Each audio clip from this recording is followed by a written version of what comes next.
జీవరాశుల ప్రాణమును మనుషులందరి ఆత్మలను ఆయన వశముననున్నవి కదా. ఇక్కడ యోబు అంటున్నాడు,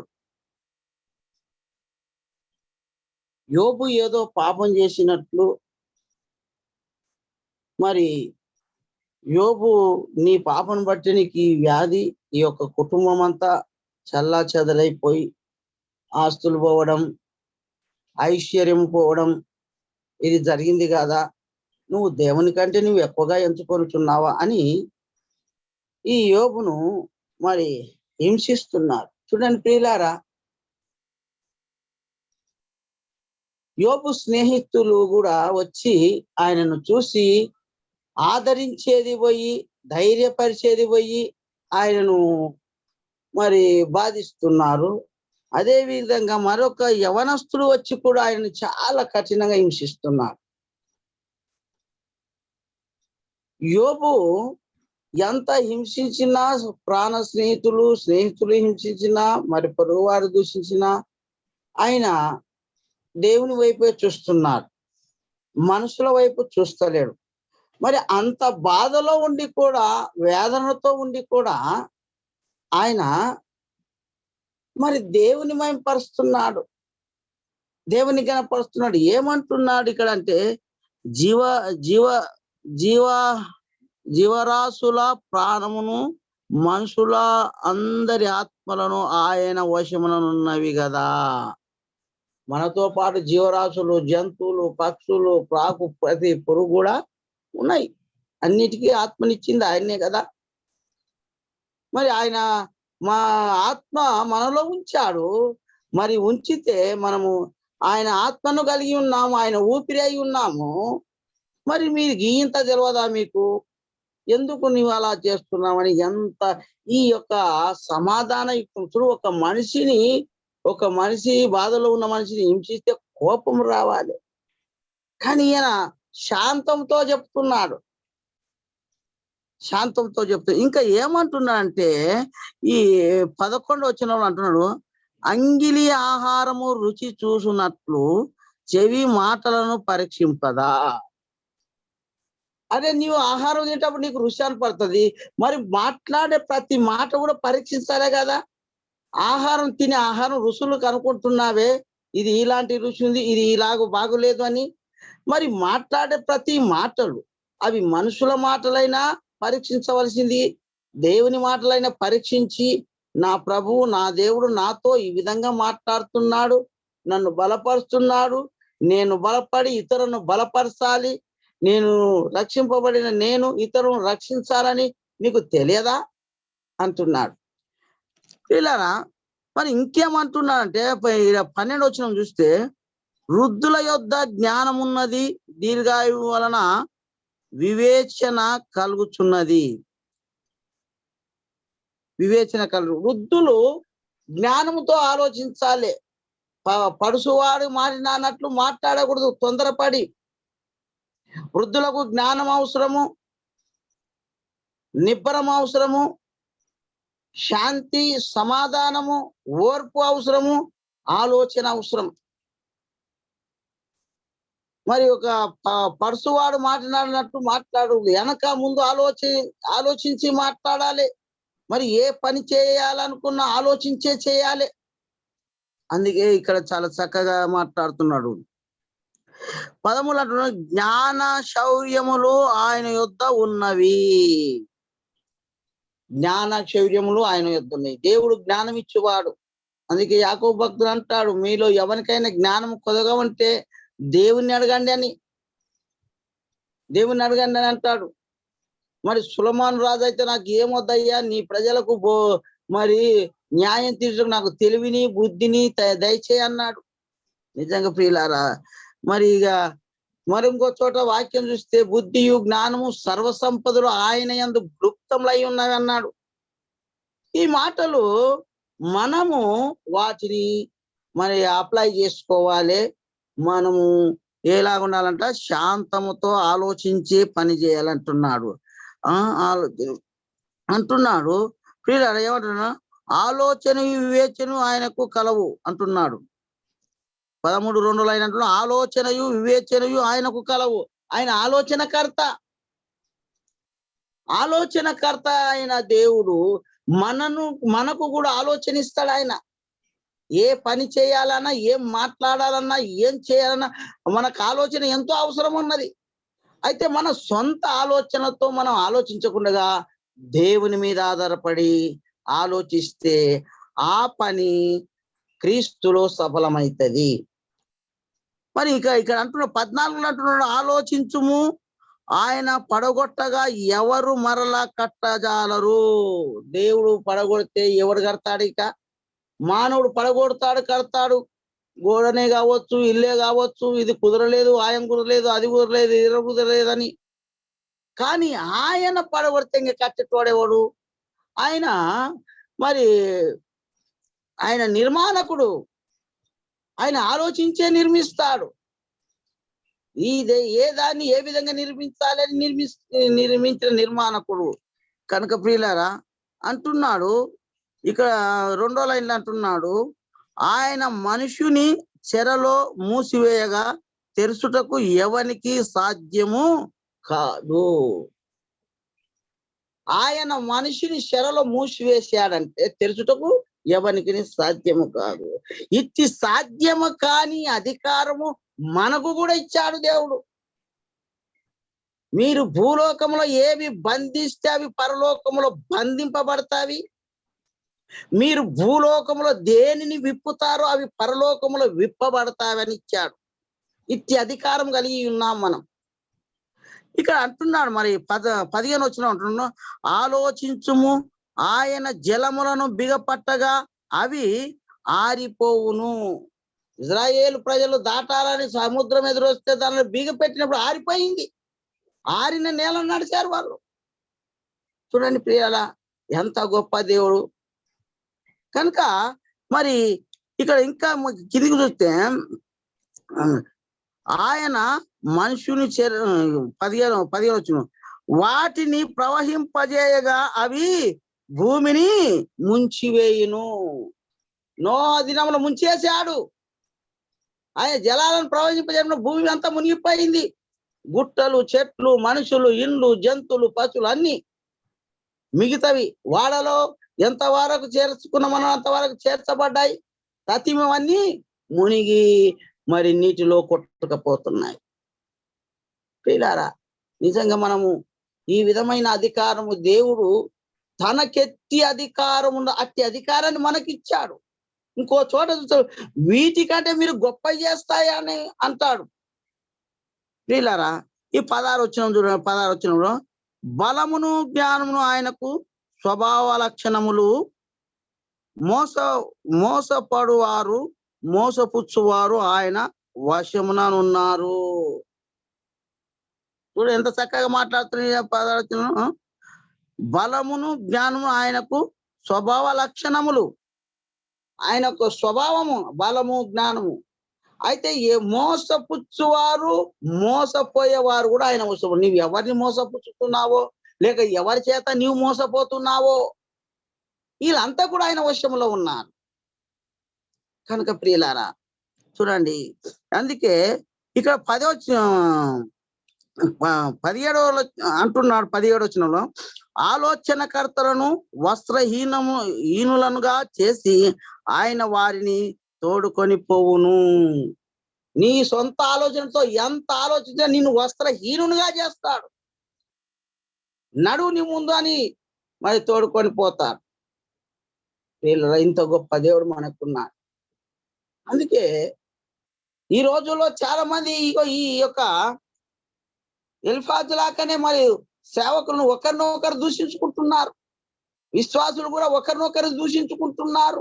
నేను గొప్ప, నీ బ్రతికేంది, నీ బ్రతికేందని.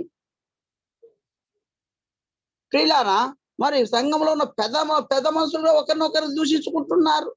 ఇక సంఘానికి స్థిరత్వం లేకుండా, సంఘములో కల్మషము లేకుండా సంఘాన్ని పరిశుద్ధంగా నడిపించలేకపోతున్నారు. అందుకే ప్రియులారు ఇక్కడ చెప్తున్నాడు, చాలా చక్కగా చూస్తున్నాడు.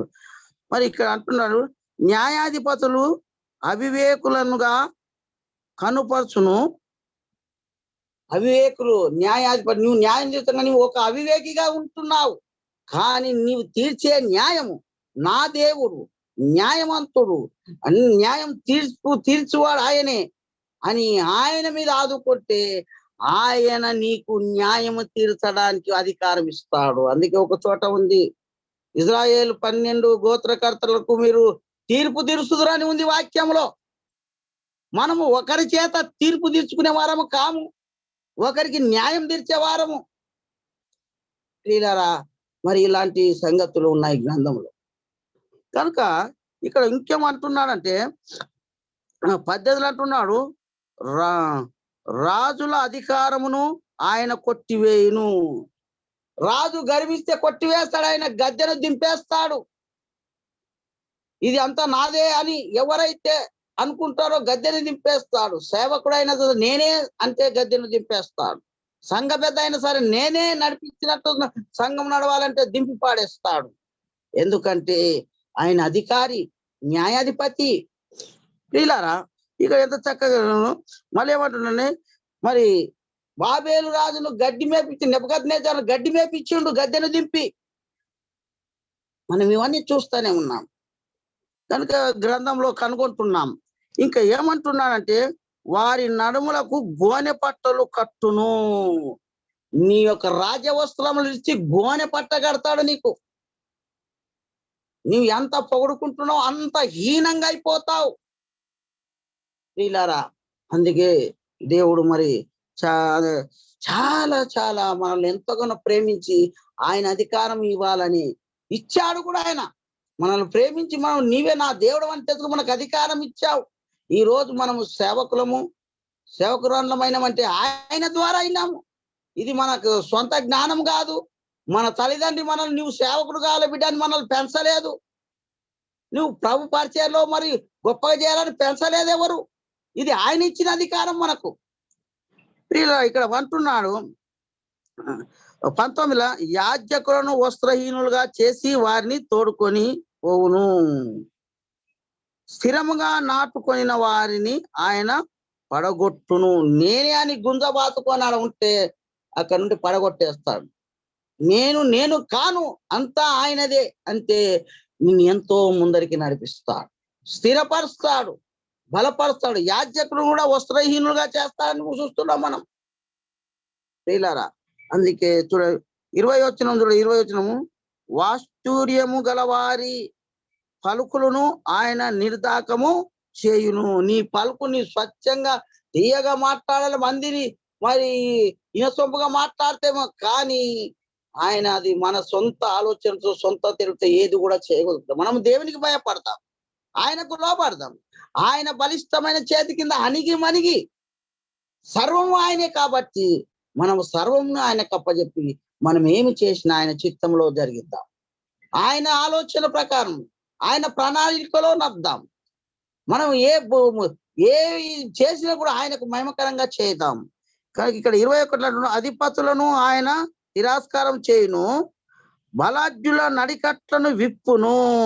నీ బలం ఉందనుకునవచ్చు, బలగం ఉందనుకునవచ్చు, డబ్బు అంత ఐశ్వర్యం ఉందనుకోనవచ్చు, కానీ తీసివేస్తాడు ఆయన, తీసివేస్తాడు. బలము చూసి భంగపడవద్దు, ధనము చూసి గర్వపడవద్దు, తీసివేస్తాడు ఆయన. కనుక ప్రియులారా, మనము దరిద్రమైనా సరే దేవునికి నమ్మకం. లాజరు దరిద్రుడే, తన వ్యాధిని చూడడానికి మరి ప్రభుత్వ ఆసుపత్రికి కూడా వెళ్ళడానికి మరి ఒక ఆటో కిరాయి కూడా లేవు ఆయన దగ్గర. కానీ అతడు అంత రోగితో బాధపడి కురుపులు సీముతో నిండిన కుక్కలు పరిచయం చేసినప్పటికీ దేవుని కుమారుడైన అబ్రహాముతో ఉన్నాడు, దేవుని స్నేహితుడైన అబ్రహాముతో ఉన్నాడు. మనం కూడా అలాగ ఉండాలి. కనుక చూడండి, ఇక్కడ ఎంత చక్కగా ఉంటుంది. ఇక్కడ అంటున్నాడు 20 అంటున్నాడు, చీకటిలో రహస్యమును ఆయన బయలుపరచును. నీవు చీకట్లో చేస్తావేమో, ఎవరు చూస్తలేండే, ఇక ఇంకెవరున్నారు, మనమే కదా అని అనుకుంటున్నామేమో. చెవిలో చెప్పింది ఆయన మిద్దెల మీద చాటిస్తాడు. నువ్వు చీకట్లో మాట్లాడింది ఆయన బూరల ద్వారా ప్రకటిస్తాడు. కనుక ప్రియులారా, అందుకే ఇక్కడ అంటున్నాడు మరణాంధకారము వెలుగులోనికి రప్పించును. నీవు మరణాంధకారపు అంధకారంలో నుండి నిన్ను వెలుగులో తెచ్చి నిలబెడతాడు. ఇదిగో ఈయన మనుషులకు కనబడాలని ఎంతో మంచోడు అనిపించుకున్నాడు. ఈయన క్రియలు చూడు, ఈయన మరి అలవాట్లు చూడని వెలుగులో తెచ్చి పెడతాడు ఆయన. ప్రియులారా, చూడండి ఇక్కడ 23లో చూస్తే జనములను విస్తరింపజేయును, నిర్మూలం చేయును. ఆయన జనాన్ని విస్తరింప చేయువాడు ఆయన్ని, నిర్మూలం చేయనంటే ఆయన్ని. చెట్టు నాటాలన్నా ఆయన్నే, పెరికి వేయాలన్నా ఆయన్ని. ఎందుకు పెరికి వేస్తాడంటే నువ్వు మంచి ఫలం ఫలించినప్పుడు పెరికి వేస్తాడు. అందుకే 3 సంవత్సరాల నుండి దీని ఫలము వెతుకుతున్నాను, దీన్ని తీసేయి అన్నప్పుడు తోటమాలి ఈ యొక్క స్థానములో ఉన్న యేసుక్రీస్తు ఇదొక్క అవకాశము దానికి ఇవ్వు, ఇదొక్క అవకాశము, నేను కష్టపడతాను, దానికి ఇంకా బాగా దానికి మంచిగా పొతం చేస్తాను, ఎరువు వేస్తాను, నీళ్లు వేస్తాను, ఇదొక్కసారి చూద్దామని మరి అవకాశం కల్పించింది. ఇలారా ఇక్కడ 24 అంటున్నాడు, 23 సరిహద్దులను విశాలపరచును, జనములను కొని పోవును. నీ సరిహద్దులు విశాలపరచాలంటే దేవుడే. యాబేజు సరిహద్దులను విశాలపరిచిన దేవుడు, యాబేజుకు తన హస్తాన్ని తోడుగా ఉంచిన దేవుడు. నీ సరిహద్దులను విశాలపరిచి నీకును, నీ కుటుంబానికి, నీ పరిచర్యకును దేవుడు నీకు ఇచ్చిన తన సంఘానికి మరి విశాలపరుస్తాడు. ప్రియులారా, విశాలపరుస్తాడు, విశాలపరిచే దేవుడు. మరి ఇంకో మాట, ఆయన సన్నిధిని నా ప్రవర్తన న్యాయమని రుజువు పరుస్తును. యోబు అంటున్నాడు, ఇంత త్యాగం చేశాడు యోబు. ఆయన సన్నిధిని నేను రుజువుపరుచుకుంటా. ఆయనకు అయాస పెట్టిన క్రియ ఏదైనా నాలో ఉంటే నేను దాన్ని తన ఎదుట ఒప్పుకుంటా. మరొక చోట అంటాడు, ఆయన నన్ను తాసులో తూచగా నేను తేలిపోతిని అంటాడు. ఎందుకంటే యోబు ఎంత యథార్థతవంతుడో, ఎంత న్యాయవంతుడో, ఎంత భక్తిపడో మనం యోబుని గురించి నేర్చుకుంటున్నాం. 23 అంటున్నాడు, 25 అంటున్నాడు, వారు వెలుగు లేక చీకటిలో తరువులాడుదురు, మత్తుగొనిన వారు తూలునట్లు ఆయన వారిని తూలజేయును. భక్తిహీనులు ఈ పని చేస్తారు. చీకటి, మేము వెలుగులో ఉన్నాం అనుకుంటున్న వాక్యం అంతా నాకు తెలుసు అనుకుంటారు, కానీ చీకటి సంబంధులు. ఆయన చిత్తాన్ని నెరవేర్స్తేనే వెలుగు సంబంధులు. ఆయనకు అనుకూలంగా ఇష్టలుగా ఉంటేనే, ఆయనకు మహిమకరంగా ఉంటేనే వెలుగు సంబంధులు. మత్తు కొన్నవారు అంటే భక్తిహీనులకు మత్తుగా ఉంటది. మనం అనుకున్న మత్తు పదార్థం తాగితేనే మొత్తం కాదు. వాళ్ళు ఎవరిలోనైతే చీకటితో వాళ్ళు వాక్యము బోధించేటప్పుడు నిద్రపోతారు, గొరక పెడతారు, చీకటి వాళ్ళని ఆవరిస్తుంది. కనుక ప్రియులారా, అందుకే ఇక్కడ చాలా ఎంతో చక్కగా చెప్తున్నాడు. మత్తుగా వారు తూలుతాడు, కురికి తూలుగా ఏం చేస్తాడు, నిద్ర వచ్చిన కురుకుతాడు, ఇటు అటు తూలుతా ఉంటాడు. కనుక ఇంత చక్కటి మాటలు దేవుడు ఈ ఉదయకాలమున మనతో, అందరితో, నాతో, మీతో, అందరితో మాట్లాడినందుకు దేవునికి మహిమ కలుగును గాక. ఈ వాక్యము దేవుడు దీవించును గాక.